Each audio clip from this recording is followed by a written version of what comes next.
Hello friends. तो हम costing का नेक्स्ट लेक्चर स्टार्ट करते हैं। लास्ट लेक्चर में हमने स्टार्ट किया था स्टैंडर्ड कॉस्टिंग एंड उसमें हम देख रहे थे मटेरियल वेरिएंस। ठीक है, आज हमारा मटेरियल वेरिएंस है वो कंप्लीट हो जाएगा। लास्ट लेक्चर के अंदर हमने देखा था material cost variance, price variance and usage variance. ठीक है, एंड आज हम इसमें 2 एडिशन करेंगे, 2 नए फॉर्मूलाज सीखेंगे जो है material mix variance and material yield variance. ठीक है, तो हम स्टार्ट करते हैं आज का रिवीजन लेक्चर। सबसे पहले आपको यहाँ पे एक एग्जांपल दिख रहा होगा, उसके थ्रू ही हम इसको समझेंगे। ठीक है, तो यहाँ पे एक एग्जांपल लिखा है जिसमें कुछ फिगर्स दे रखे हैं। सबसे पहले हमें कौन सा प्रोडक्ट बनाना है, XYZ। उसके लिए 2 मटेरियल रिक्वायर्ड है, यहाँ पे 2 रॉ मटेरियल रिक्वायर्ड है, material X and material Y। ठीक है, एंड हमारे पास कुछ budgeted figure and actual figure दे रखे हैं। ये टेबल बिल्ड करना हमने लास्ट लेक्चर में सीख लिया था ऑलरेडी, वैसे ही हमें यहाँ पे इसको बनाना है। सिर्फ एक एडिशनल कॉलम जो यहाँ पे ऐड हुआ है वो है RSQ, that is revised standard quantity. And इस RSQ पे बेस्ड 2 नए फॉर्मूलाज हैं जो आज हम सीखेंगे। ठीक है, तो नॉर्मली जैसे पहले हमने लास्ट रिवीजन लेक्चर में बनाई थी टेबल, वैसे ही इसको बिल्ड करेंगे। तो हमारे पास में कौन कौन सी डेटा अवेलेबल है। सबसे पहले यहाँ पे हमें बजटेड फिगर दे रखे हैं। बजट हमने बनाया था कि हमें XYZ जो फिनिश गुड्स है उसकी 10,000 यूनिट बनानी है। ठीक है, एंड बजटेड यहाँ पर रेट भी दे रखी है कि हमने सोचा कि जो मटेरियल X है एंड मटेरियल Y है, तो जो रॉ मटेरियल X है वो 5 रुपीज़ पर केजी में हमें अवेलेबल हो जाएगा, एंड Y जो मटेरियल है वो हमें 10 रुपीज़ पर केजी में यहाँ पे अवेलेबल हो जाएगा। एंड XYZ को बनाने में जो X की क्वांटिटी है वो लगेगी 2 kg per unit, and Y की क्वांटिटी कितनी लगेगी, 1 kg पर यूनिट। ठीक है, तो इससे हमारे पास में SQ, SR एंड SC आ जाएंगे। कैसे आएंगे, तो यहाँ पर मटेरियल X की कितनी यूनिट लगेगी, 2 kg पर यूनिट। ठीक है, एंड यहाँ पे एक्चुअल प्रोडक्शन कितना हुआ है, 9,000 kg ऑफ XYZ का। तो 9,000 इंटू 2, तो हमारे पास आ जाएगा 18,000। ठीक है, तो 18,000 kg यहाँ पे रॉ मटेरियल X की यहाँ पे स्टैंडर्ड क्वांटिटी आ गई। एंड Y की कैसे आएगी, तो Y कितना लगेगा, 1 kg पर यूनिट, एंड हमने एक्चुअल प्रोडक्शन कितना किया, 9,000 यूनिट्स का, तो यहाँ पे आ जाएगा 9,000 kg। एंड स्टैंडर्ड रेट जो एज इट इज़ दे रखी है वो यहाँ पे लिख देंगे हम 5 रुपीज़ एंड 10 रुपीज़, और इन दोनों को मल्टीप्लाई करेंगे तो हमारे पास में आ गई स्टैंडर्ड कॉस्ट। ठीक है, उसी तरीके से हम यहाँ पे एक्चुअल डेटा की जो फिगर्स है वो टेबल में लिखेंगे।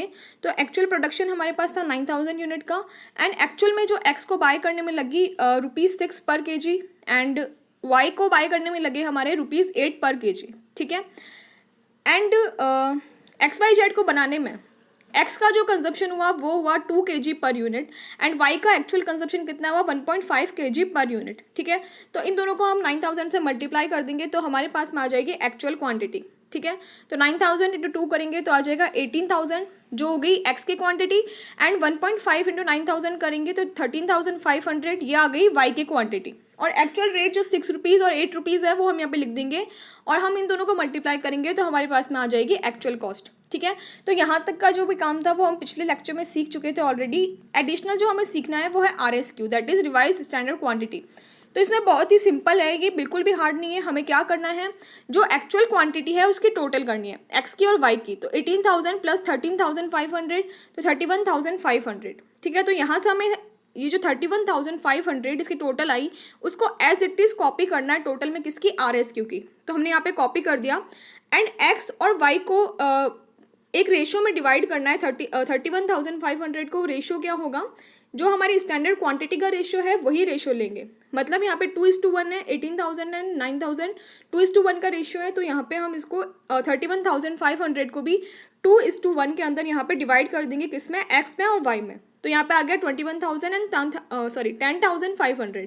ठीक है, तो आई होप आपको ये RSQ कैसे हमें कंप्यूट करना है ये आपको समझ में आया होगा। कुछ भी नहीं है, AQ की टोटल लेनी है, एंड जो SQ की रेशियो है उसमें हमें डिवाइड कर देना है मटेरियल के अंदर। ठीक है, तो यहाँ पे आ गया हमारे पास 21,000 एंड 10,500। ठीक है,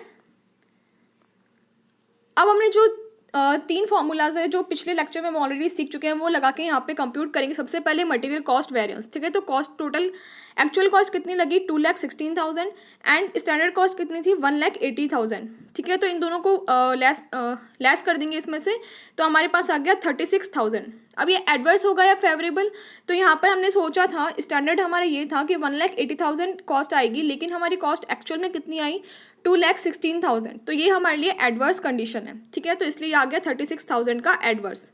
अब आते हैं मटेरियल प्राइस वेरिएंस पे। तो प्राइस वेरिएंस के लिए हम ऑलरेडी सीख चुके हैं, जो स्टैंडर्ड रेट है माइनस एक्चुअल रेट, इन दोनों का डिफरेंस लेंगे एंड इसको मल्टीप्लाई करेंगे एक्चुअल क्वांटिटी से, ठीक है। तो हम एक्स और वाई का इसी तरीके से यहाँ पे कंप्यूट कर लेंगे। एंड एडवर्स फेवरेबल वैसे ही देखना हमें, सबसे पहले एक्स के लिए देखेंगे तो हमने सोचा था कि 5 रुपीज़ लगेंगे, लेकिन एक्स की एक्चुअल रेट कितनी है 6 रुपीज़, तो ये हमारे लिए एडवर्स कंडीशन है। तो एक्स का है वो एडवर्स आ गया 18,000 का, और वाई के लिए यहाँ पे हमने सोचा था 10 रुपीज़ लगेंगे, लेकिन एक्चुअल में उसके 8 रुपीज़ लगे, तो ये हमारे लिए फेवरेबल है क्योंकि हमारी जो कॉस्ट है वाई की वो कम लगी है, तो ये आ जाएगा फेवरेबल। और इसका टोटल कितना आ गया 9,000 का फेवरेबल। इसी तरीके से मटेरियल मिक्स वेरिएंस में हम ऑलरेडी सीख चुके हैं, वो हम कैसे कंप्यूट करते हैं, जो भी स्टैंडर्ड क्वांटिटी है माइनस एक्चुअल क्वांटिटी, मतलब दोनों के क्वांटिटी का डिफरेंस इनटू स्टैंडर्ड रेट हमें यहाँ पे करना है। तो इस तरीके से हम ये भी कंप्यूट कर देंगे। तो सबसे पहले हम एक्स के लिए कंप्यूट किया, तो 18,000 यहाँ पे स्टैंडर्ड क्वांटिटी थी और 18,000 ही एक्चुअल क्वांटिटी थी, तो यहाँ पे नील आएगा। एंड वाई के लिए यहाँ पर जो इसकी 9,000 है वो स्टैंडर्ड क्वांटिटी थी और एक्चुअल कितनी थी 13,500, तो क्वांटिटी एक्स्ट्रा लगी है, जितना हमने सोचा उससे एक्स्ट्रा लगी है, तो इसलिए यहाँ पे एडवर्स आ जाएगा। एडवर्स कितना आया 45,000 का यहाँ पे एडवर्स आया, ठीक है। अब जो हमें यहाँ पे नया सीखना है वो है मटीरियल मिक्स वेरिएंस के आगे 2 पार्ट्स और होते हैं, ठीक है। सॉरी, आप यहाँ पे करेक्ट कर लेना, ये मटेरियल मिक्स वेरिएंस नहीं होता, मटेरियल यूजेस वेरिएंस होता है। यूजेस वेरिएंस के 2 पार्ट्स होते हैं, मटेरियल मिक्स वेरिएंस और मटेरियल यील्ड वेरिएंस, ठीक है। अब हम इसका एक बार फॉर्मूला देखते हैं। फॉर्मूला क्या है, तो मटेरियल मिक्स वेरिएंस का जो फॉर्मूला होता है वो होता है RAQ, जो हमने जो टेबल में एक नया पॉइंट कंप्यूट किया था RAQ minus AQ into SP, ठीक है। एंड मटेरियल यील्ड वेरिएंस का फॉर्मूला क्या होता है SQ minus SQ minus RAQ into SP, ठीक है। तो इस तरीके से हम दोनों वेरिएंस कंप्यूट कर लेते हैं पहले, फिर मैं आपको बताऊंगी हमें एडवर्स और फेवरेबल कैसे देखना है, ठीक है। तो मटेरियल एक्स के लिए यहाँ पे जो हमने कंप्यूट किया था RSQ वो था 21,000 एंड इसका AQ कितना था यहाँ पे 18,000, तो 21,000 माइनस 18,000 इंटू यहाँ पे हम स्टैंडर्ड रेट लेंगे, क्योंकि ये मटेरियल यूजेस वेरिएंस के 2 पार्ट्स हैं। तो मटेरियल यूजेस वेरिएंस को कंप्यूट करने के लिए हम यहाँ पे स्टैंडर्ड रेट का यूज़ करते हैं, तो इन दोनों के अंदर ही हम स्टैंडर्ड रेट का ही यूज़ करेंगे मल्टीप्लाई करने के लिए, ठीक है। तो एक्स का यहाँ पे आ गया 15,000 एंड वाई के लिए यहाँ पर जो RSQ था वो था 10,500 और AQ कितना था 13,500, दोनों का डिफरेंस लेंगे एंड मल्टीप्लाई हमें स्टैंडर्ड रेट से ही करना है, तो यहाँ पे आ गया 30,000। अब यहाँ पे हमें एडवर्स और फेवरेबल कैसे देखना है, इसके लिए बहुत ही इम्पॉर्टेंट पॉइंट ये है कि यहाँ पे जब यह RSQ को हम AQ से कंपेयर करेंगे तब हमें RSQ को SQ की तरह ट्रीट करना है, ठीक है। एंड RSQ को जब हम SQ से कंपेयर करेंगे तो हमें RSQ को AQ की तरह ट्रीट करना है। कैसे, तो यहाँ पे हमने किससे कंपेयर किया, मटेरियल मिक्स वेरिएंस में RSQ को AQ से कंपेयर किया है, तो यहाँ पे हमें RSQ को SQ की तरह ट्रीट करना है, ठीक है। तो अगर स्टैंडर्ड क्वांटिटी हमने सोची थी 21,000 लगेगी, लेकिन एक्चुअल में क्वांटिटी कितनी लगी एक्स की 18,000, तो हमारे लिए ये फेवरेबल है क्योंकि क्वांटिटी कम लगी है, ठीक है। तो यहाँ पर जो एक्स है उसका तो ये फेवरेबल आ जाएगा, 15,000 का यहाँ पे ये फेवरेबल आ जाएगा, और वाई के लिए यहाँ पे क्वांटिटी है वो ज़्यादा लगी है तो वाई के लिए ये एडवर्स आ जाएगा, और टोटल जो मिक्स वेरिएंस है वो आ गया 15,000 का एडवर्स। अब हम कंप्यूट करेंगे मटेरियल यील्ड वेरिएंस, ठीक है। तो उसके लिए हमें RSQ को SQ से यहाँ पे कंपेयर करना है, तो यहाँ पर जो RSQ है वो AQ का रोल प्ले करेगा, ठीक है। तो एक्स का यहाँ पे RSQ कितना है 21,000 और SQ कितना है 18,000, तो इन दोनों का हम डिफरेंस लेंगे और इसको हम मल्टीप्लाई करेंगे ऑलवेज स्टैंडर्ड रेट से, ठीक है। तो हमारे पास आ गया 15,000 और वाई का भी इसी तरीके से हमें करना है RSQ minus SQ into standard rate, ठीक है। अब यहाँ पे हम देखेंगे एडवर्स और फेवरेबल, तो आपको जैसे दिख रहा है कि यहाँ पर जो एक्स है उसकी क्वांटिटी है SQ वो 18,000 है, लेकिन यहाँ पे RSQ में 21,000 है, तो जो क्वांटिटी है वो ज़्यादा लगी है, और हमें यहाँ पे देखना है RSQ है वो AQ का रोल प्ले कर रहा है, तो क्वांटिटी का ज़्यादा लगना हमारे लिए एडवर्स है, तो यहाँ पर आ गया एडवर्स। एंड वाई के लिए हमने सोचा था कि 9,000 की क्वांटिटी लगेगी, लेकिन एक्चुअल में जो RSQ है वो कितना लगा 10,500, तो यहाँ पर क्वांटिटी ज़्यादा लगी है, तो ये हमारे लिए हो जाएगा एडवर्स, ठीक है। दोनों एडवर्स आएंगे तो टोटल हो गया 30,000 का यहाँ पे एडवर्स, ठीक है। अब ये जो मटेरियल मिक्स वेरिएंस है और मटेरियल यील्ड वेरिएंस है, ये दोनों यूजेस वेरिएंस के पार्ट है। तो इन दोनों की जो टोटल होगी वो मटेरियल यूजेस वेरिएंस के बराबर आएगी। ठीक है, तो मटेरियल यूजेस वेरिएंस कितना था 45,000 का, एंड इन दोनों की टोटल भी आप देख लो, यहाँ पे 15,000 का एडवर्स और यहाँ पे 30,000 का एडवर्स, तो टोटल आ गया 45,000 का एडवर्स। ठीक है, तो इसके साथ ही हमारा मटेरियल वेरिएंस है वो कंप्लीट होता है। बस इसमें छोटा सा फॉर्मूला और है, वो कुछ भी नहीं है, material purchase price variance.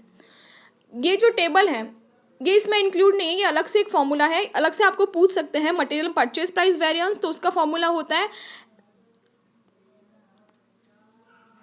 Standard price minus actual price into purchase quantity. तो ये अलग से फॉर्मूला है, कभी आपको अलग से पूछ रहे हो तो आप इस तरीके से कंप्यूट कर सकते हो। बाकी जो मटेरियल वेरिएंस है वो उसकी पूरी टेबल हम कंप्लीट कर चुके हैं। और क्रॉस चेक के लिए आपको ये देखना है कि जो मटेरियल कॉस्ट वेरिएंस है उसकी टोटल प्राइस और यूज़ वेरिएंस के बराबर होगी, और यूज़ वेरिएंस की जो टोटल होगी वो हमेशा मिक्स और यील्ड वेरिएंस की टोटल के बराबर होगी। ठीक है, तो आई होप आपको ये मटेरियल वेरिएंस समझ में आया होगा। अगर आपको अच्छा लगा तो मुझे कमेंट करके ज़रूर बताना, और अपने फ्रेंड्स के साथ में इसको शेयर ज़रूर करना। तो मिलते हैं नेक्स्ट लेक्चर में। Thank you.